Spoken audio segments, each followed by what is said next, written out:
4. This fur comes from those who break the rules.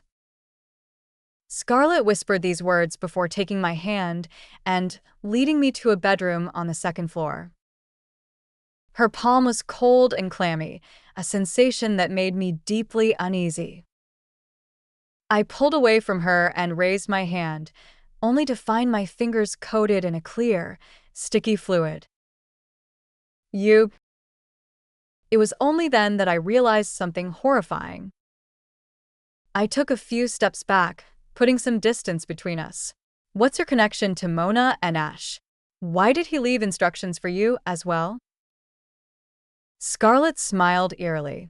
Have you ever considered that all 4 of us in the dorm have been intimately involved with Ash?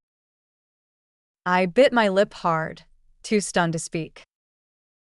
Ash suddenly went mad and took his own life, but before he died, he set rules for all 4 of us in the dorm. Scarlett approached the concealed wardrobe door in the bedroom, speaking each word with deliberate clarity. Everyone's rules are different, but if we don't follow them, we'll face terrifying consequences. Creak. The wardrobe door swung open. Inside, rows upon rows of red fur garments hung densely, each with fur shorter than a quarter of an inch. Scarlett reached in and pulled out a blood-stained fur coat, slipping it on with practiced ease. Her dark eyes locked on mine. How do I look in this? Good? Not at all. Luna had walked over without my noticing. She muttered, "You don't actually believe in those rules, do you?" I frantically wiped the sticky fluid from my hands, my voice trembling. Luna, what rules did you receive? I have to finish this by 10 p.m. Luna's voice turned icy as she suddenly thrust her severed left arm toward me. Her hand was mangled and severed, leaving a horrifying, empty stump. Every hair on my body stood on end, and I instinctively hid behind Scarlett. Haha. Luna covered her mouth and chuckled. Mia, don't worry. I don't believe in those superstitions at all. I would never kill. Her words suddenly cut off, as if a needle had been jammed into her mouth, leaving her speechless. Luna? I called out to her. But she didn't respond. A clear, viscous liquid began to slowly trickle from her eyes, nose, and mouth. Scarlett knelt down and reached out to touch Luna's eyes. She's gone. My face went deathly pale as I tremblingly pulled out my phone. The screen showed exactly 10 o'clock. Luna hadn't killed me by 10 o'clock. So, she paid the price. Mia, I've got a secret to share with you. Suddenly, Scarlett turned her head, her eyes fixed intently on me. My rule slip had one more item than yours. A chill ran down my spine. Instinctively, I asked, "What extra item?"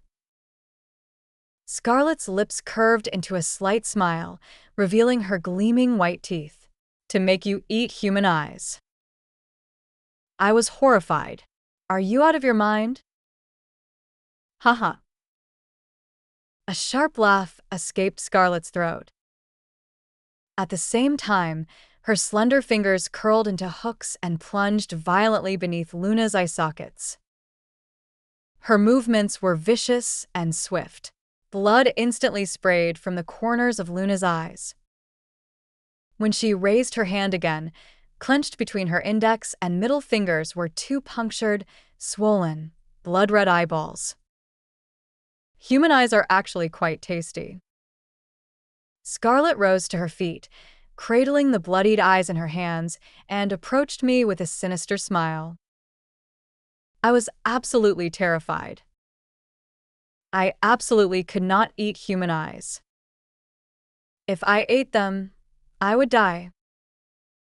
But I knew even more clearly. Scarlett wouldn't let me leave. She was a stickler for the rules, so she would stop at nothing to make me follow them. "Scarlett, calm down," I yelled, trying to stop her. "Let's eat." Scarlett was covered in blood. She held Luna's gaze right in front of me, her voice sharp and piercing. "Get lost." My skin crawled as I pushed her away with all my strength. "You can't get away." Scarlett's menacing voice echoed from behind me. Like a phantom, she seized my hair and yanked me to the floor. "Try it. It's really good." Scarlett held me firmly in place. Her voice grew sharp, her lips curling into a distorted, unsettling smile. Fear, like creeping vines, filled every corner of my heart.